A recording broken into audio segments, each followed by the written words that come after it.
JSW energy తాజా hits. సంభావ్య multibagger stock గురించి సంచలనం. ఇందులోని హైలైట్ ఏమిటంటే జేఎస్డబ్ల్యూ ఎనర్జీ తాజాగా 281 మెగావాట్ కొత్త రెన్యూవబుల్ కెపాసిటీ జోడించింది. ఇందులో 215 మెగావాట్ సోలార్, 66 మెగావాట్ విండ్.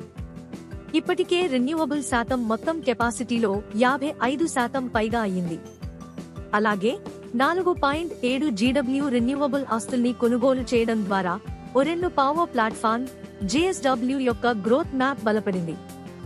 సంక్షిప్తంగా JSW energy thermal plus renewable plus energy storage అనే త్రిబెట్టి వ్యూహం తీసుకుంటుంది. రాబోయే సంవత్సరాల్లో రాబడులు EBITDA, కెపెక్స్ ఊహించినదని కంటే ఎక్కువగా పెరుగుతాయని బ్రోకరేజ్లు ఆశిస్తున్నారు. గత త్రైమాసికంలో నికర లాభం తగ్గిన సమాచారముంది. 27% తగ్గుదల కనిపించింది. రెన్యూవబుల్ వ్యాపారంలో అడ్వాన్స్మెంట్లు ఉన్నా విస్తరించడంలో చెడు విధానం లేదా నిర్మాణ ద్వంద్వాలు రిస్క్ ఫ్యాక్టర్లు. త్వరలో వచ్చే ఛాలెంజ్లు, నిధుల వసూలు, పురాతన థర్మల్ యూనిట్ల నిర్వహణ, ప్రభుత్వ విధానాలు. జేఎస్డబ్ల్యూ ఎనర్జీ ఇప్పుడు గ్రోత్ స్టాక్ అయ్యే అవకాశం ఉన్న కంపెనీలలో ఒకటిగా కనిపిస్తోంది.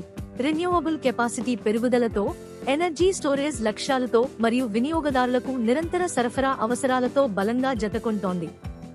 కానీ ఇవన్నీ ఉండొచ్చని, అది తక్షణమే అన్ని రిస్క్ల నుండి విముక్తి అవుతుందనే అర్థం కాదు. కనీసం 6 నుండి 12 నెలలు గమనించాల్సిన అవసరం ఉంది. మీరు షార్ట్ టర్మ్ గానే చూసిపోతున్నారా లేదా లాంగ్ హోల్డ్ గా భావిస్తున్నారా అన్నదానిపై సొంత పరిశోధన చేయండి. మీరు జేఎస్డబ్ల్యూ ఎనర్జీ షేర్లో ఉన్నారా? ఈ గ్రోత్ స్టోరీపై మీ అభిప్రాయం ఏమిటి? కామెంట్ ద్వారా చెప్పండి. The information provided in this video is for educational purposes only. I am not a SEBI registered financial advisor. Please consult your financial advisor before investing.